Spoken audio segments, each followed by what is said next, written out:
Everyone, welcome to this live on emotional regulation. I'm soon going to be joined by Claire, who is a colleague of mine, and we're going to be talking all about emotional regulation, what it is, tools that you can use to help you with this, and also why it's a very big and important step in a healing journey for many people. And obviously, a lot of people are very interested in this at the moment because they've been seeing a lot about how for attachment work, if you're anxious, you need to work through your anxiety. If you're avoidant, you still need to work through your anxiety too. And it's a very big trauma. It's particularly important with trauma. So I'm just going to try and bring Kate on. Sorry, not Kate, Claire. While I'm bringing Claire on, I just want to say hello to everyone who's joining, and I will get this party started. Other than that, though, welcome everyone. Hope everyone's going really well today. Here's Claire. I'll bring her on now.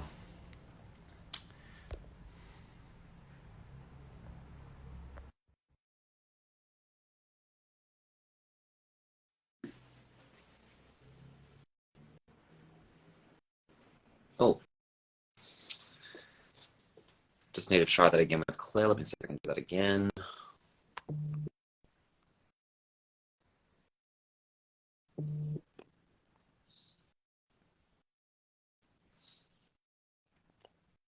Thank you very much for your kind words. I'm glad to hear you're feeling like you're accepting your breakup. I know it's not fun, especially if it was an avoidant breakup. Oh, we got each other. That's great. How are you? I'm good. Sorry. It's been a bit of a tech issues to hop on here, but here I am. You made it, which is important. No, I know, like, sometimes these tech issues are really frustrating, but fortunately, I think Instagram can handle it. So, I would like to introduce yourself and talk a little bit about who you are. Yeah, sure. So my name is Claire. I am a physiotherapist by trade. I'm also a holistic mindset coach. So I help men and women to heal from their pain, manage their anxiety, and live more joyfully and happily. So yeah, that's what I do. On the side, I also run my Breathe into Peace e-commerce store, selling mindful bliss and doing workshops on nervous system regulation. So yeah, a few of the things, but it's also helping people to manage their anxiety.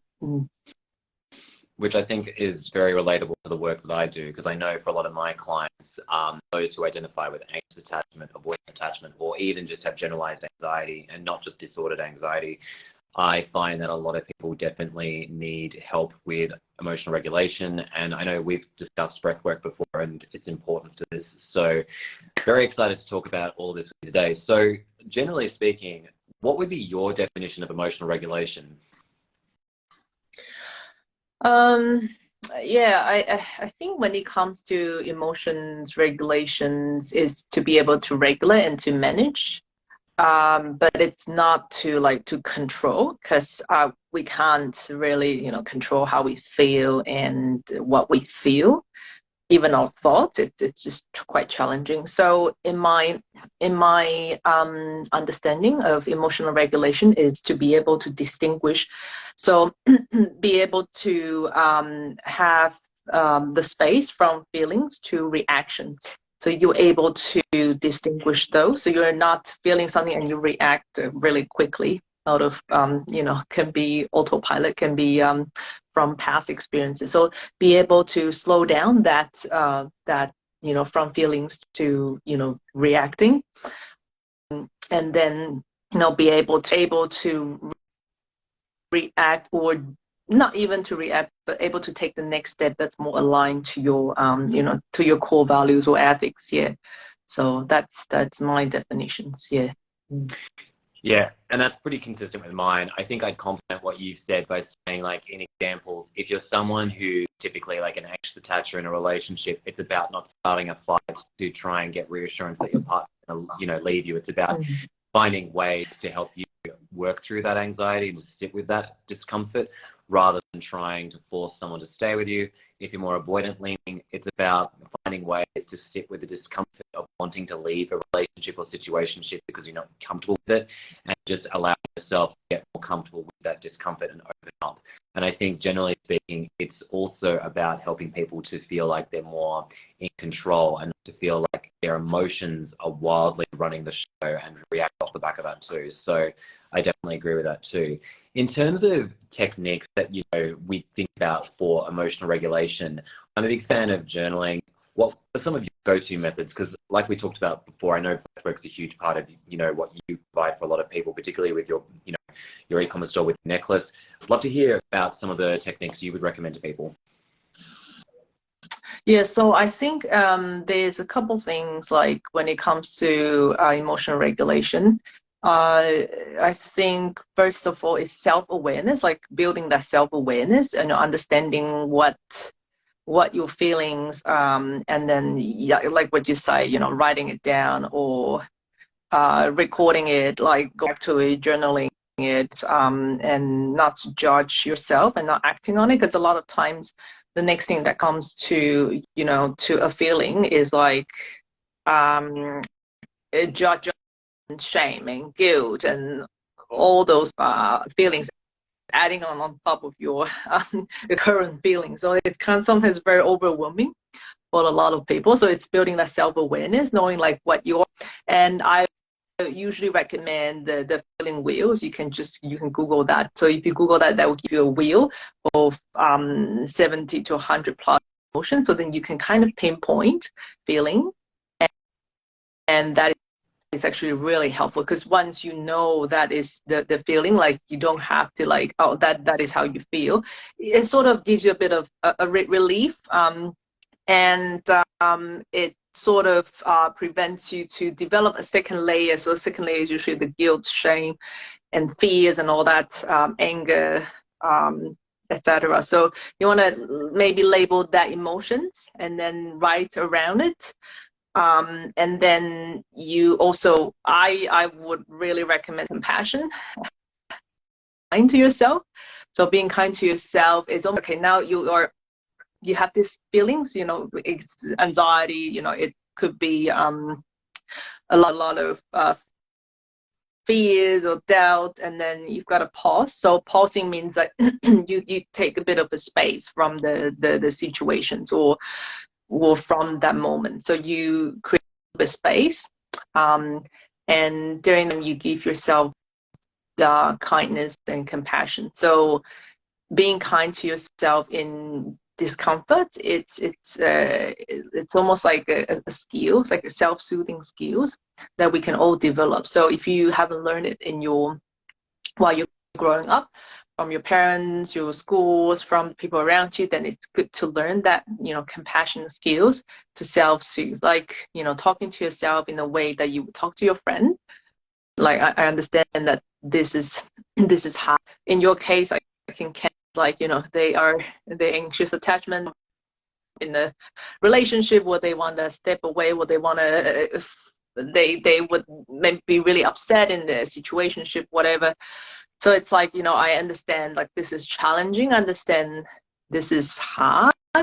And if other people are in these situations, they will most likely to feel the same. So it's like being compassionate, being understanding. In most of the clients I work with, they're usually business owners and professionals. So most of them, they work really late night. They feel the urge to answer a call and send an email, working till midnight, and they feel like, if I don't do this, something bad's gonna happen. So my clients are like professionals and business owners. So for them, it's like to switch off, before, to clock off at 10 it's very anxious, gives them a lot of anxiety.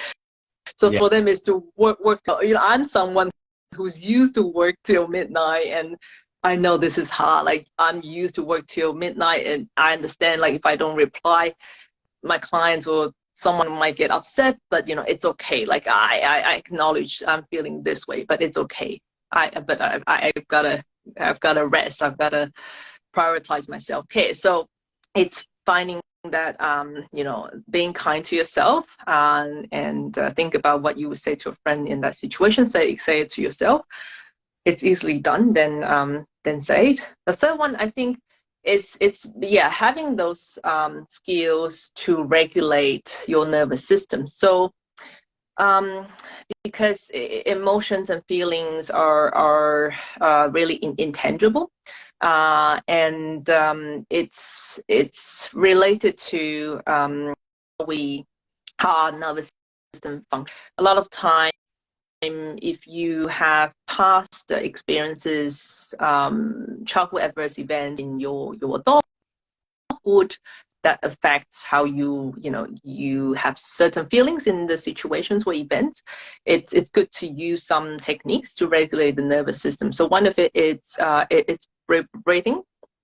So I find breathing, especially focusing on exhalation, is really important. So I think we spoke about a couple of techniques before, but there's one that I really want to emphasize, is to breathe out as much as you can. So when you feel like you're in that place where there's a lot of overwhelming emotions, whether shame, guilt, anxiety, fears, doubts, whatever, anger, is quite common.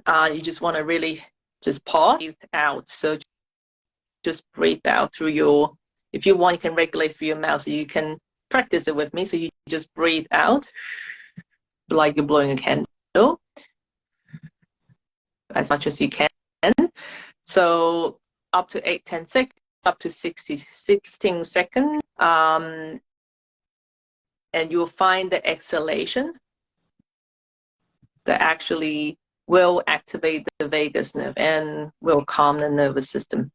So when you're breathing out, that is the body's mechanism to regulate the vagus nerve. That will bring you back to calm state. And also, it's almost like a distraction. So you almost like you've got to concentrate on something to do, instead of like a lot of time people are focusing on the matters, and then they have a lot of thoughts, and then they become a spiral. Okay, so it's almost like a distraction. I'm focusing on my breath.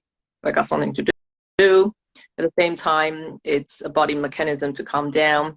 And then you can self-soothe with some sensory relaxation. So this is what I do. It's called butterfly breathing. So if you're feeling really anxious, this is what you can do. You can try breathing as you tap onto your shoulders. So if you want, you can practice this with me. So you do you want to do it with me? Yeah, sure. Let's do that. So we can just tap. I was just breathing in for 4 as we tap. Breathe in, 2, 3, 4, and breathe out, 2. So we just alternate the tapping, yeah. And breathe in, 2, 3, 4, and breathe out, 2, 3, 4. That's it. Breathing in and breathe out. You can either breathe out through your nose or through your mouth, and breathe in again. 3, 4, and breathe out, 2, 3, 4. So we're gonna do 2 more here. And exhale out, 2, 3, 4. Good. All right. So when you were doing this tapping, when we were doing like it's almost like you're hugging yourself in the way that you would do to hugging your friends or family. So when we're doing this hugging, it actually creates more oxytocin and serotonin in your brain. So it's giving that soothing and also sensory stimulations to calm the body. Yeah. So alongside with the breathing, that helps overall to help you. It's almost like bringing you back to the present, like to this time, this moment, so you're not again in your mind thinking and getting spiral thoughts and more all those anxious feelings. So yeah, that's my tips that I would suggest for some of my clients. Yeah, and look, just as brief feedback, I have to tell you, like I've done variations of tapping and breathwork before, but I really love that combination of tapping and breathing at the same time. In fact, as we were doing it, I found I was becoming a lot more grounded and more aware of things than I was before that or even after. So thank you very much for introducing that too. I thought that was a great technique. I know for me, that one technique that I always teach my clients for emotional regulation is just journaling. One of my favorite exercises is actually a variation of a technique taught by Anna Runkle from the Crappy Childhood Fairy, which is essentially what I call fear dumping. That anytime you have a lot of anxiety, like, you know, I have fears that my partner's going to leave me, just write them down and just be like, I have fear that I'm going to be left. I have fear that I'm not good enough. I have fear that I'm going to be abandoned. I have fear that I'm going to be without a partner for the rest of my life. I have fear that I'll never find someone to do this again. Because when you take ownership for those emotions and writing them down on paper, only to rip it up later, you know, there is that piece that you can find on the back of it where you're like, wow, I can see not only that a lot of this is just noise, it's not necessarily real. You can also identify some common themes that might need to be addressed with a specialist, or even like your own work too. Like if you have a feeling like I don't feel good enough, you know, okay, sure, some situations will make you feel that way. But if you're really holding to that, maybe there is some wounding there that needs to be addressed too for you, where you really need to work through some of that mindset stuff. I know a lot of people out there just love throwing affirmations at people, saying, you know, you need to just say, I'm lovable, I am worthy. But the problem with affirmations is they don't work unless you understand why they don't work. And many of the times, if you say, like, I am lovable, you might get a lot of resistance to that. You're like, well, I don't feel lovable. I feel like a piece of shit. So it's so important for people to be like, well, why do you feel like a piece of shit? Like, what's coming up for you there? And often at times there's a lot of emotion to that too. That's where other techniques like rage journaling are really helpful, or anger journaling, as some of my clients call it, where it's really good to write down how you feel about yourself too. It's not pleasant to do this, but the thing is that once that emotion's out of your body and you rip up whatever you write, the value is you become more emotionally objective rather than feeling like you're completely ruled by your emotional well-being. And I will say that over time, I have found that my favorite state of being is just being at peace. And I find that for many people who are emotionally dysregulated, the difference between a good and a bad day can just be the way someone looks at you. You waking up in the morning and having just discomfort in how you're feeling, you know, just ruminating on the way a partner talks to you the other day. Like, it can be really easy to just hold on to some of those emotions and stew in it without ever feeling like there are ways to release it. I also find too, it's very hard to just do this like through, you know, like thinking. I find that it's very easy to just stew in a rabbit hole where, you know, we think, oh, this will pass. Often at times it doesn't, which is why, like you were showing, the tapping exercise or with journaling, or even other forms of breath work or tapping, you know, there does need to be a form of somatic release.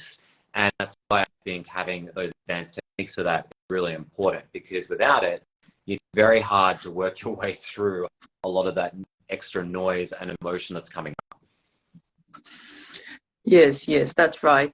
And you mentioned about affirmations, and another thing really is meditation as well. So both techniques, I think they all work on certain level. Yeah. But like as you know, like, because so we have our conscious mind, where we think, it's mostly in our frontal brain, and a lot of time a lot of your belief subconscious. So your belief is subconscious throughout your childhood, your adulthood, and a lot of them it's really hard. It's like if you feel like you're not good, some of you might even feel like, oh, I'm a piece of shit. I am swearing now. I'm a piece of shit. I'm terrible. I suck at this. It's quite common, to be honest. It's quite common, whether you're in a relationship, where you're in business, you're professional, whatever. And then if you want to jump into like, I'm lovable, amazing, I'm great, like, there is a big gap. There's a big gap. So to jump from this place to this place directly, like, if there is a big distance between those two, as you say, there's a lot of resistance. So you'll find it even harder to get to like, I'm amazing, I'm great. You almost have to find a middle ground, which is like, I'm okay to start off. Yeah. So if you're using some affirmation, yeah, you can go to, I'm okay. I'm an okay person. Like, I'm doing to start off, rather than I'm amazing. Yeah.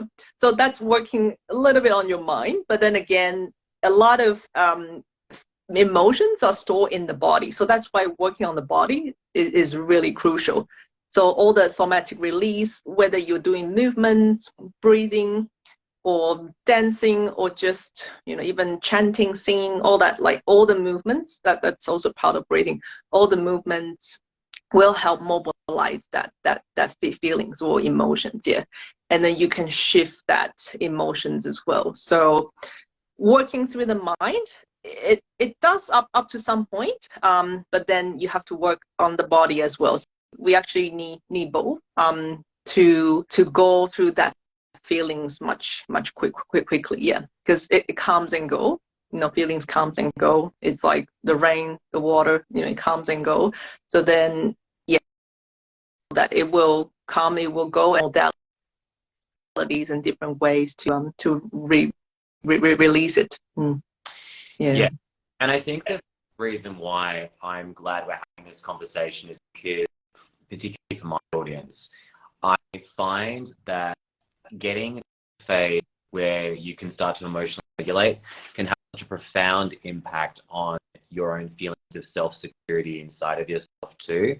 Many people, quite frankly, don't get there for quite a long time, because if there's a lot of trauma in the body, if there's been a lot of bad incidents that have led to people having, those belief systems about themselves, or, having belief systems about others, that takes a long time to deprogram and to decondition. It's not that, buy my 8-week course and suddenly you're going to feel like a new person, because you may feel 5% better and 5% certainly you had before that. But to think that you're suddenly going to feel like I am amazing, probably not. It's maybe you'll have a honeymoon period feeling that way, but I mean, I'll be honest, I've been practicing on this stuff on myself now for a little over 3 years straight, and really doing a lot of inner work. And then I still catch myself being like, oh, I feel terrible about myself, or I still feel like, I have self-esteem.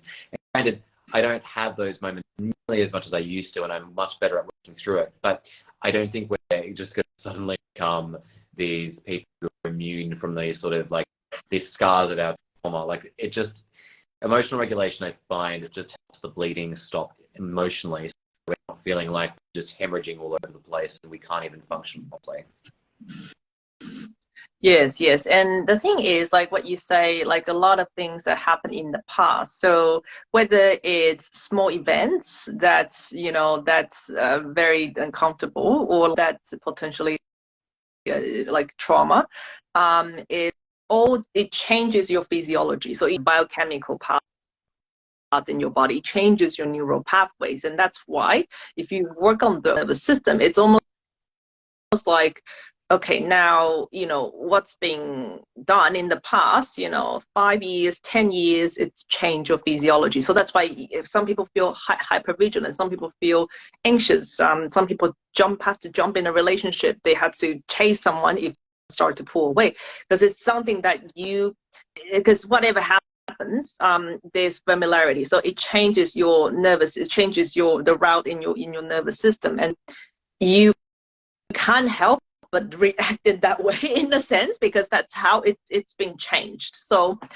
you can't really it's really, a lot of people blame themselves, blame their childhood, blame their family, parents, whatever, but whatever happened, that change your structure. So if you work on the mind beliefs, yes, it's going to take a while. It's going to take a longer time than if you work on the nervous system.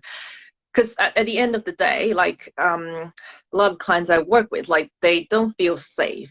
They don't feel comfortable in their own body. They don't feel safe here. So that's why they often come into their mind to overthink, to procrastinate, to try to figure out things. In fact, when you come back to the body, when you feel safe, your mind will quiet and will. So it's funny. It's a bit like chicken and egg, sort of egg and chicken type of theory.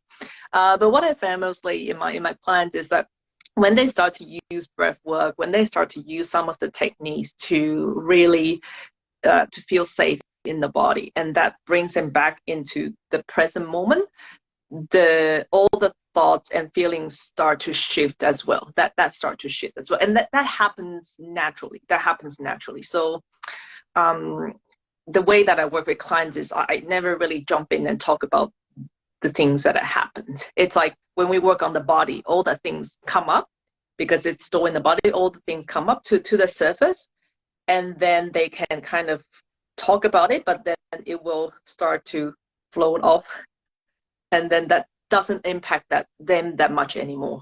I think that's where the key is, because we keep letting those things that has happened to impact us. But if we keep talk about those things and analyze them, we're gonna go into that rabbit hole more and more and more. So when you work on the body, okay, when I come to here, when I live in the present, all those past things will keep coming up. Will be like pushing into, like, from the sea, the deep ocean, out to the sand.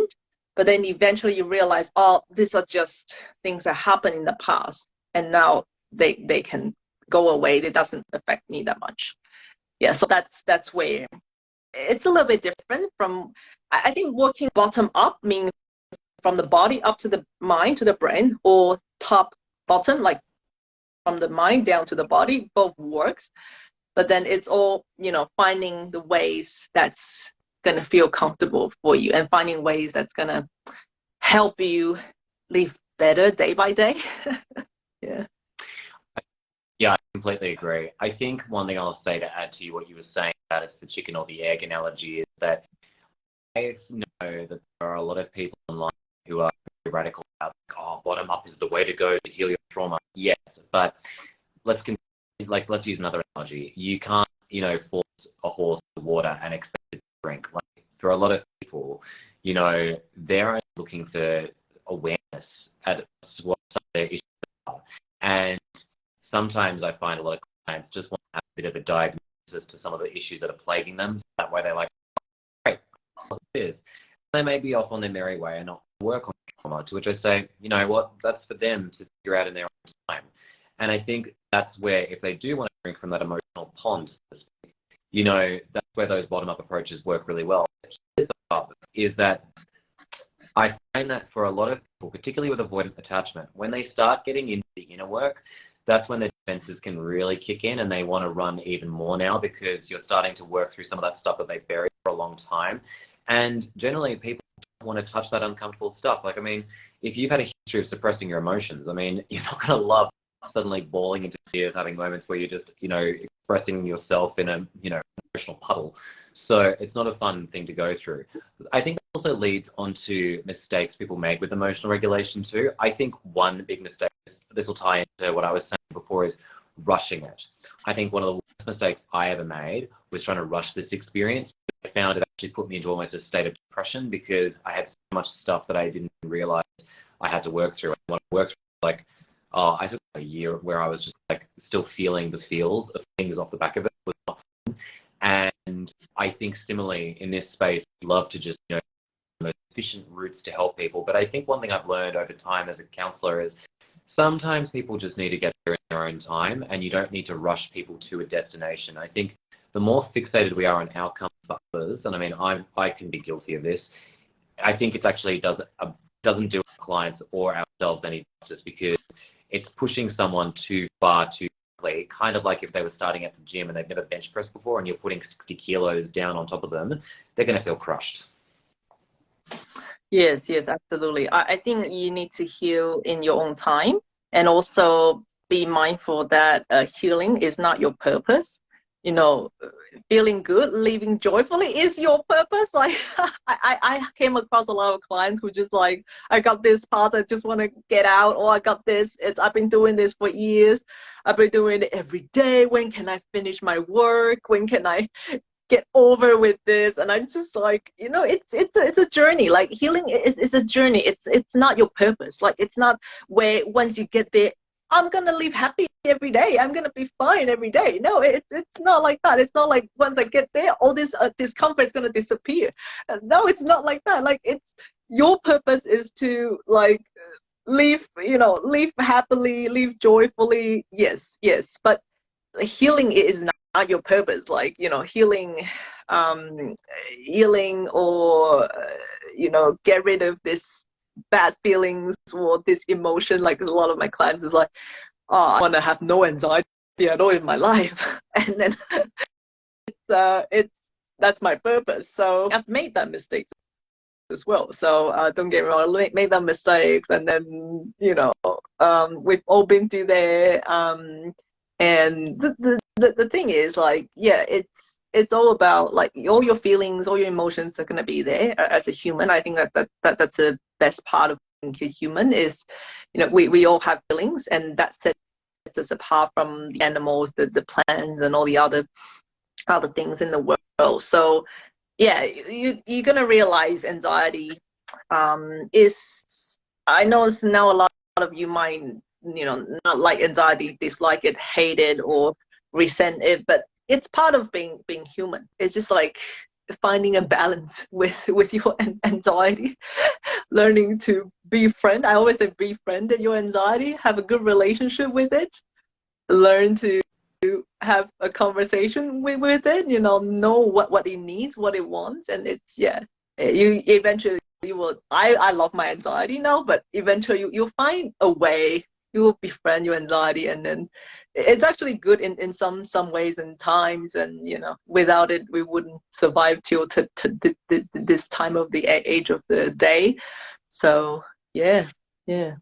I would agree. I think having emotions is far more beneficial to us than not. And it's annoying, obviously, when the negative ones, anxiety, start, rowing the boat. But, without them, we learn from them too. And of course, sometimes emotions miss. That's why it's important to know, like, if the information you're receiving is beneficial or not. I think last thing I'll say as we're running out today's discussion is I think one thing that people remember is that emotions are just information at the end of the day. It's neither completely true nor completely wrong, and very easy, I think, to get into this black and white thinking of emotions are complete nonsense, or all your emotions are absolutely accurate, because it's not that way at all. It's about becoming aware of how you feel and also being mindful of how that information is serving you in any given moment. But other than that, though, I just want to say, Claire, thank you so much for joining me today. It was wonderful having you as part of this discussion. Where can people find you? And also, is there anything you're offering at this time for your clients? Yeah. So you can find me at Breathe into Peace. You will, I think, you'll find it in the tag and or necklace. So if you do need something to help remind you to breathe, challenging times, we do have our mindful breathing necklace that you can use to regulate your breath. So again, extend your exhalation, make it really long, slow, and consistent, so like you can regulate your feelings. One is the breathing necklace, and now we're also doing private coaching. So yeah, if you can just you can DM me, and then we have the discount going on for your clients if they want. So we're doing private coaching one-off session and also packages as well, just giving you tools, particularly nervous system regulation tools, to help you process those feelings, so you can live more peacefully, more happily. So be sure to check them out. And again, like I said in our last slide, I really love the necklace you provided me, and I found that it's been really, really beneficial for my breathwork sort of stuff, which I've never been like a big lover of breathwork until recently. So I'm really grateful for that as a tool for regulation too. Other than that, though, I'll let everyone go. It was wonderful having you again, Claire. Thank you so much for joining this live, and I'm sure we'll do something again soon down the road too. But for now, thank you everyone for joining, and we'll see everyone next time. Yeah, any question you can pop in the comment. Yeah, see you